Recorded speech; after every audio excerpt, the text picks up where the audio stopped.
Good afternoon, and thank you for joining us today. My name is Asanta. And my name is Lauren. Lauren and I are trained smoking cessation facilitators and members of the Community Health Improvement Department here at the University of Maryland Medical Center.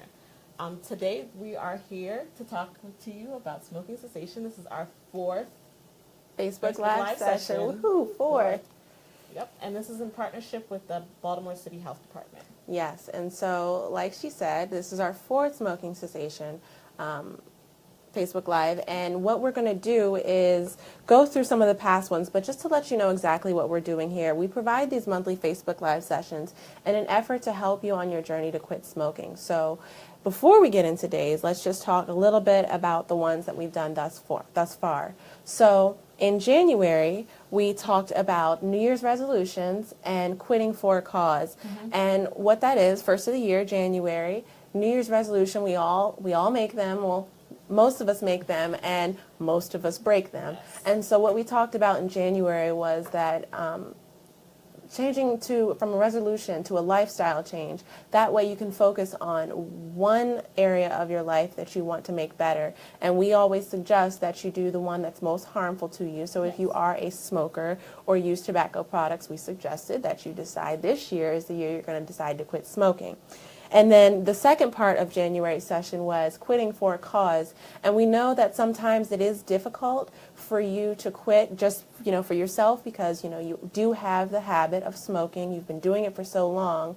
But in January, Asanta pointed out that, you have family members, you have friends who all love you and want you to be here for a very long time. So if you think about it in that aspect, you can quit for them. Yeah, that's a good idea. So that's what we talked about in January. And then in February, we moved on to diseases caused by smoking and the contents of a cigarette. So we all know that pretty much most cancers can be caused or acquired from smoking cigarettes and using tobacco products. One of the most obvious, of course, is lung cancer.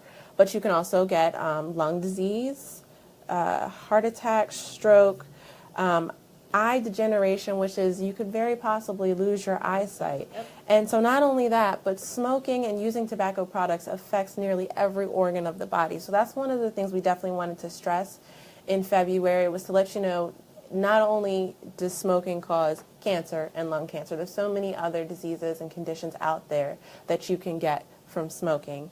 And then there was the contents of the cigarette. And this was a difficult one for us to talk about, and especially probably for you, because we found out what's actually inside of the cigarette. And a lot of times people don't know just because it's not advertised by the tobacco companies. And so some of those things were the arsenic, which is rat poison, the ammonia, which is a household cleaner and found in several other household cleaners, jet fuel, battery acid, nail polish remover, which is, the acetone, candle wax, mothballs, and tar, and then, of course, tobacco and nicotine. Right. So we moved on to March. Yes, in March we talked about smoking alternatives such Yes. as vape or e-cigarettes, hookahs, chewing tobacco, black and milds. The list goes on and on. We talked about basically how bad they were or just as worse as a traditional cigarette. Exactly. Yeah. 'Cause a lot of times people were thinking that they were doing better by smoking these or using these products instead. Yep. Yeah. And that brings us to today. Yes. Today we're going to talk about smoking and the addiction that it has or connection it has to cigarette smoking and myths Yes. surrounded around smoking. Yes. All right? So as we go through this session, please join us by adding your questions and comments in the comment section below. Also, please add your zip code so we can know which part of the city, state, and even country that we're reaching. Okay?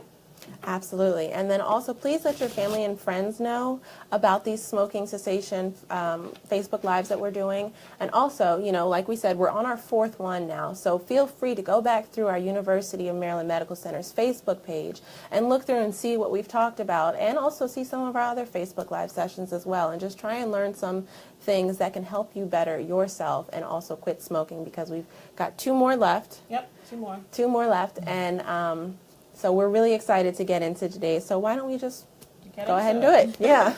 All right, let's start with our first myth for today. It's basically, I've smoked for years, so cutting back or stop smoking altogether would not reduce my risk of getting lung cancer.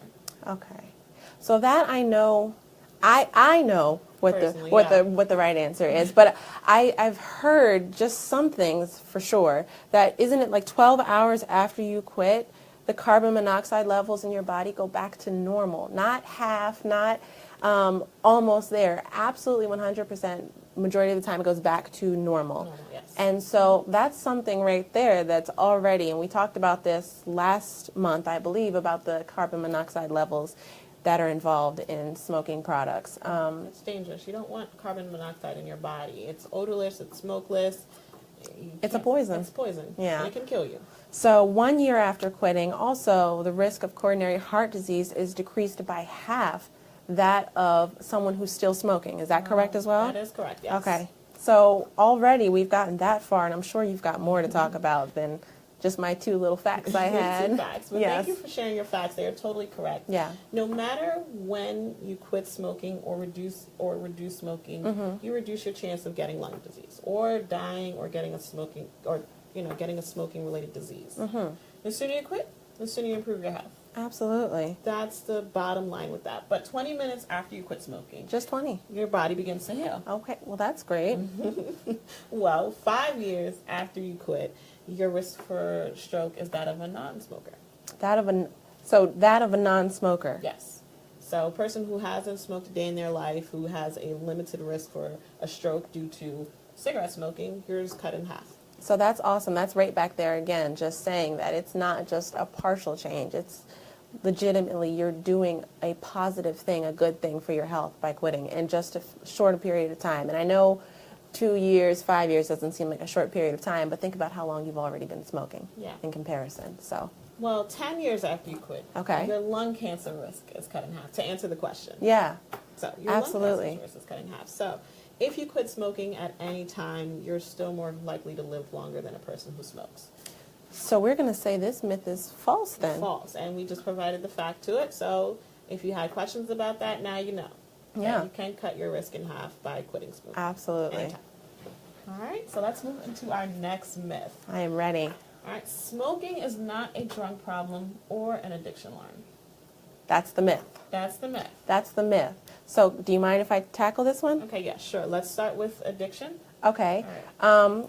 I do want to start with addiction, but let's take one look at what you said here. Smoking is not a drug problem or an addiction. So let's focus on what is a drug. So a drug is a substance other than food that can affect the structure or function of the body and causes addiction, habit formation, and changes in awareness. And so I would like to say, would you like to say, based on what we know about tobacco and nicotine, that it is indeed a drug? We already know for certain that the nicotine is the product that keeps you coming back. It's the addictive agent in the tobacco and in the cigarettes and all of the tobacco products. Yes. So that we already know is a drug. And then, like you said, Asanta, we want to talk about addiction. Addiction is the compulsive need for or the use of a habit-forming substance, such as heroin, alcohol, and nicotine. And so there we have it right there, plain and simple. Addiction is a substance that you have to use over and over and over again because it becomes a habit-forming substance. Pardon me. Can we stop here and say that this myth is not...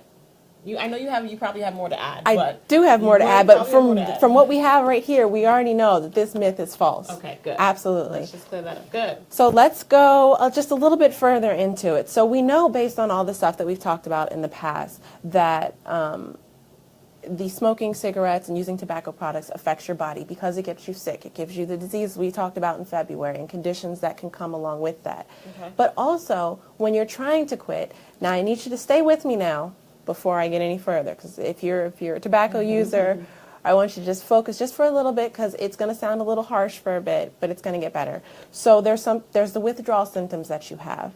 And so some of those symptoms of withdrawal, which is when you're quitting and then you're feeling the need to take another cigarette, but we're quitting, so we're not going to take that other cigarette, is the intense cravings for the nicotine, of course, because that's the addictive agent. Then you get tingling in your hands and your feet. Of course, with any withdrawal, there's always going to be some sweating, nausea, headaches, and difficulty concentrating. So now that we've said all that, It's not easy to quit, but do not give up. It's something that it's a process, and we talked about that in January, and how a lifestyle change is a process, and you have to take it one step at a time. But there's one thing. Yeah, if you are going through withdrawal and little things can trigger your mind to go back and say, hey, I want a cigarette, I want something. Little things as simple as coffee, iced tea, or regular tea, caffeine, sodas, yeah. They can trigger that craving for that nicotine. So you always want to be mindful and just know your triggers. Know your triggers, and we talked about that as well. And so a lot of times we're going to be bringing up stuff that we've talked about in the past. One, because this may be your first time with us, or two, because it might have been 3 months ago, and we want to just remind you and make sure that we're all in this together. So there's one thing that, we know it's hard to quit, but sometimes it's even harder when you have someone who thinks they're trying to help you, but they're not doing it in the most productive way. And I say that because a lot of times people think that someone who has said, okay, I'm going to quit smoking, I'm going to quit using tobacco products, but then they fall back into it. There are people who don't use these products who think, oh, well, you have no willpower and you don't have enough information for you to quit. You don't want to do it for yourself. You don't want to do it for your loved ones. You just don't care enough. Right. And that is absolutely false, because like we said, and we'll say it again, it's an addiction. It's an addiction, and that is something that people have to deal with. And if you really do care about that person who you do want to quit using tobacco and smoking and tobacco products, you will be mindful of the things that you're saying to them. So it's not true that they don't lack willpower. It's not true that they don't care about themselves or you or those around them. There's another thing I want to talk about. So the question we've already discussed, we've already said, okay, it is definitely a drug problem. Yeah. It's definitely an addiction. But it's also definitely a disease. Addiction is a disease, and it's something that researchers have spent years going over, and they discovered that the disease itself of addiction, it affects the products that you're taking into your body. It affects your brain and how your brain functions. And because they've been doing all this research, they now have the treatments that combat all of the issues that are brought on with smoking and using tobacco products. So yes, it's a drug problem. Yes, it's an addiction. And yes, it's a disease. So try and, if you're not a smoker, if you don't have an addiction, be mindful of that when you're helping someone along the way. Right. And just remember that the nicotine found in tobacco products, it's very addictive. And the power of that nicotine addiction, it has been compared at times to that of a heroin and cocaine addiction. Pause it. We just want to make sure everybody heard that. An addiction with tobacco is equivalent to that of heroin and cocaine. And those are very hard drugs, and a lot of people wouldn't think that it's that serious. Yes, it is. But it is. It is. It is. So that's why we're here, and we're trying to help you get through it. But we can honestly say that myth is now out the door, and we know the truth to it. Correct. Right. All righty. So our next myth. Our next myth. We talked about this mainly a little bit that was our topic last month. It's I only smoke a pipe, cigar, biddy, hookah, e-cigarette, whatever the tobacco product is. Yep. Whatever the tobacco. So I don't have the same risk of getting lung cancer as a cigarette smoker. That's like we said, we mentioned it in our last segment. All tobacco products contain nicotine, and they have causing cancer substances in it. Yes. So it increases your risk for lung cancer. So cigars, like we talked about last time, cigars and black and milds, they contain more tar and other harmful substances because they're smoked for a longer time. And a cigar or black and mild, it's tobacco leaves wrapped in tobacco, as we stated last time. Yes. So you're getting a double dose of the nicotine and tobacco additives. So it's not good.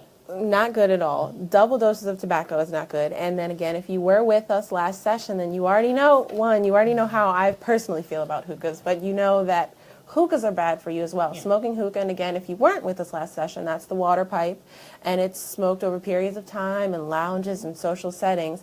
And 1 hour with a hookah, smoking a hookah pipe, is equivalent to 100 cigarettes. So yes, the cigars and the black and milds, they are double doses of tobacco. However, hookahs alone are equivalent to 100 cigarettes. So not only are these alternatives just as bad as traditional cigarettes, but you're at a higher risk for lung cancer when you're using these cigars and Black and Milds and items that have more tobacco content, nicotine content, carbon monoxide content than one traditional cigarette. Yeah. So that myth is indeed false. It's false, and we can't stress it more than enough that smoking cigarettes, tobacco products that contain nicotine, you are at risk for getting lung cancer as well as other cancers in all or nearly all parts of your body. Absolutely. Yeah. All right, so let's move on to the next myth. Okay.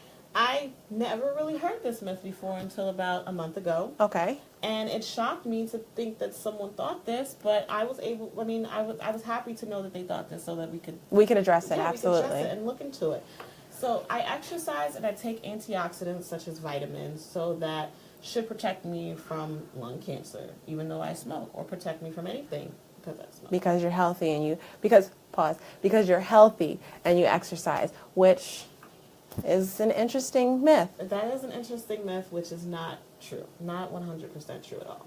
So eating healthy and getting regular exercise is great for your health, and we always encourage that, but they won't undo the risk of smoking.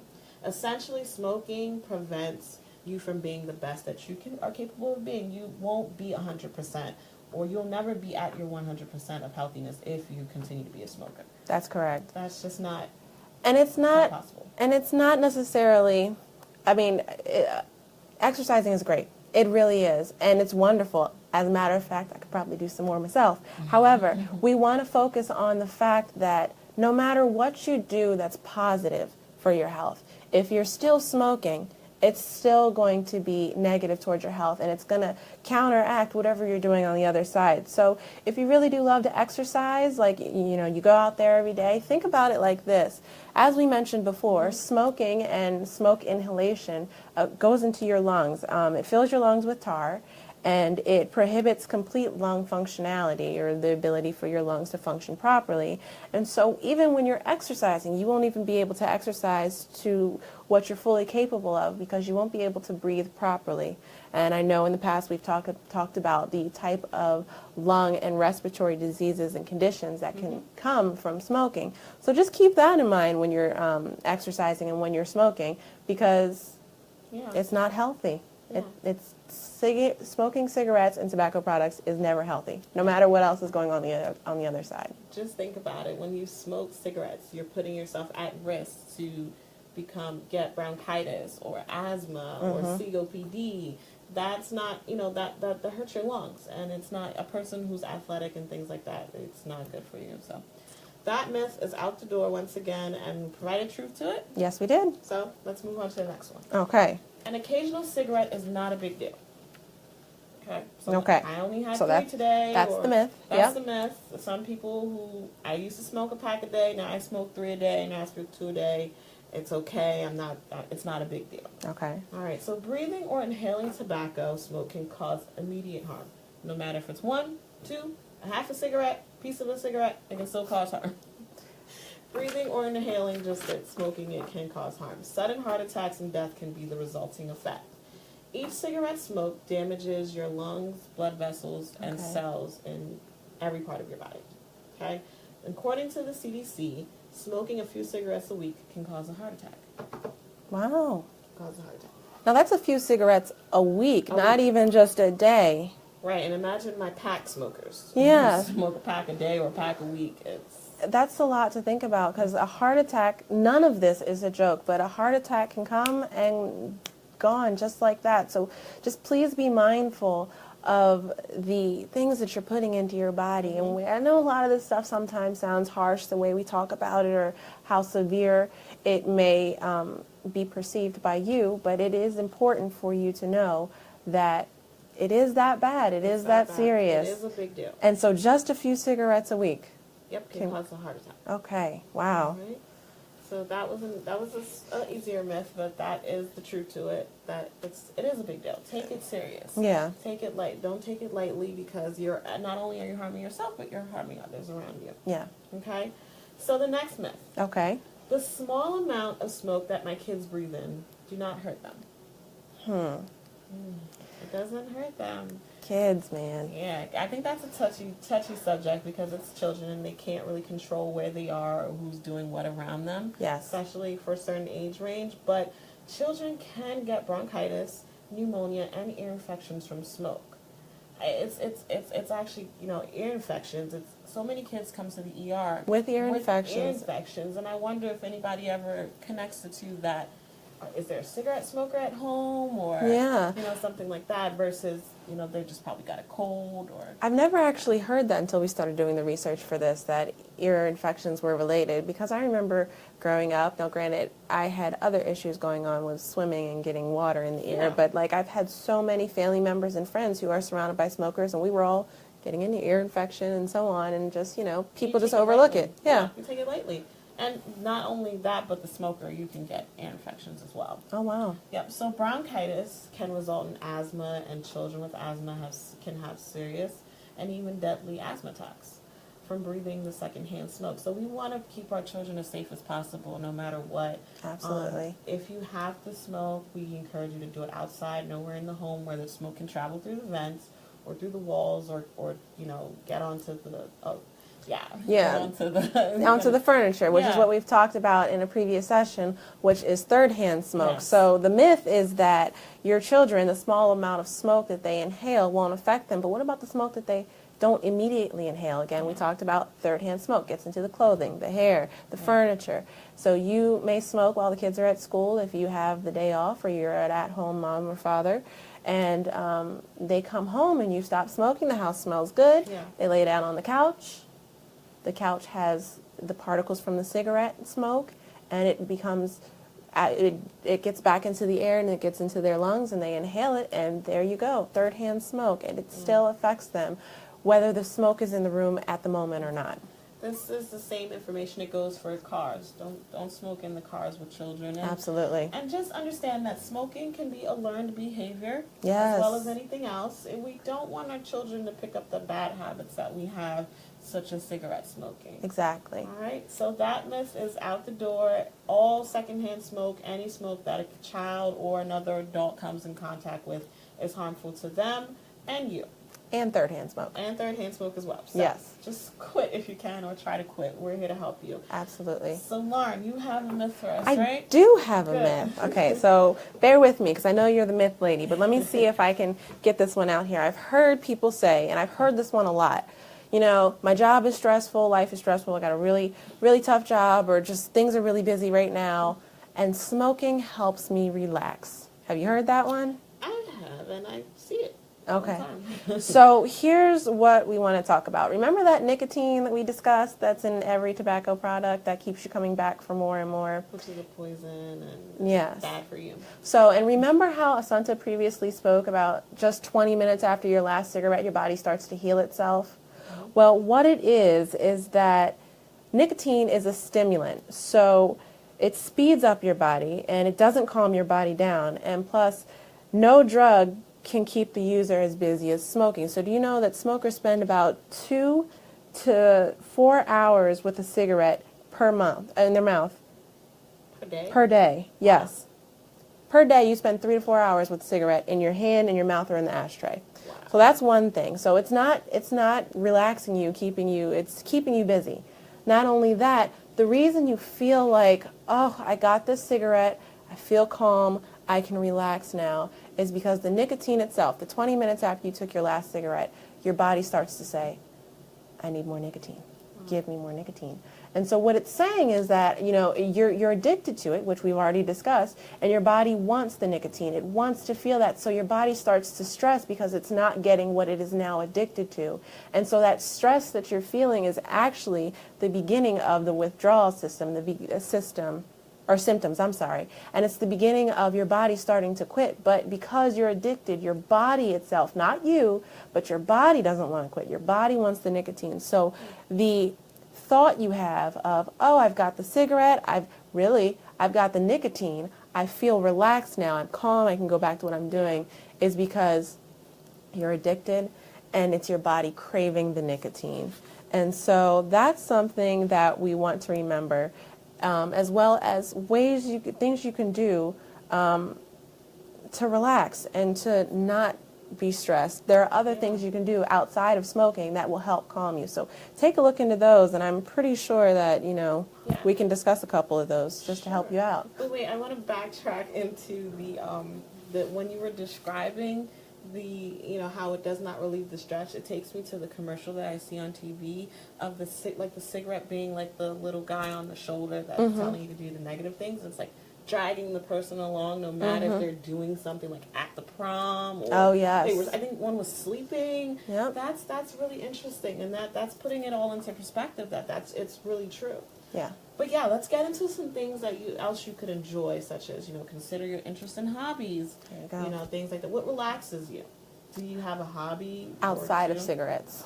Oh yeah, shopping is my hobby. Shopping's your hobby? Shopping is my hobby. But what about reading a magazine or doing a sketchbook or building a tool shed or doing some type of craft? Yes, keeping your hands busy is always a positive thing. So take a trip to Michael's or any other craft store, and just, even if you've never done it, I understand there are some people out there who think, I'm not going to make crafts. But if it's helping you in your process to quit smoking, why not try it? It's just one day. You can try it out. If that's not it, try another activity. Maybe it's listening to music. Who knows? There are other things that we can do. Yeah, coloring books are not just for children, apparently. Absolutely. They just resurfaced for adults. They did, and they're wonderful. Fun. Yeah, they're fun and calming. The next thing that you could consider doing is exercising. Absolutely. Yeah, I know we try to commit to a great exercising lifestyle and get some exercise in every once in a while. Walking around the hospital, we do all the time. There are a lot of walking paths, and we have like the Camden Yards is down the street where the Orioles play, and we walk around there, and it's very welcoming and things like that. Find a park, find a buddy, someone you can walk with. Always get your buddy, always and whenever.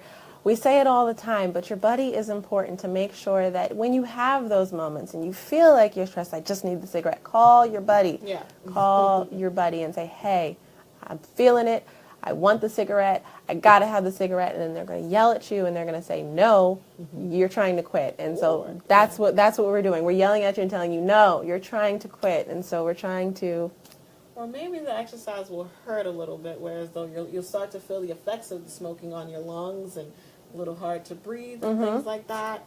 And, you can't keep up. And maybe that'll be your motivation to quit smoking and say, hey, I need to give this up. I want to be able to walk 2 minutes and not pant. Absolutely. And that's what we brought up with the other myth about the exercising, is that you're not going to be able to breathe properly. And so... Yeah. Don't overdo it, though. Do appropriate age exercise, and you'll need energy to resist the temptations of smoking. Yeah. So those were a lot of myths that we went through today, and some of them, we've heard a lot, so it's good to get the truth out there and let you know what's really going on and what's accurate and what's not. So hopefully you learned something. Yes.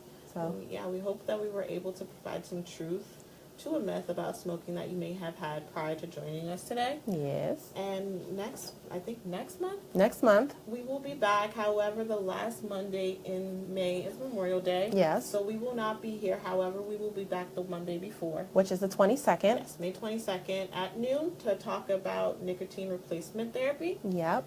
So if you ever tried patches or gums, anything like that, we're going to talk to you about it. I know a lot of people usually don't have faith in that, but there's a way. Yes, and we're going to get to the bottom of that next month for you. Yep, so thank you for joining us today. And if you have any questions or comments, please remember to leave them in the comment section as well as your zip code. All right? All right, thank you. Bye.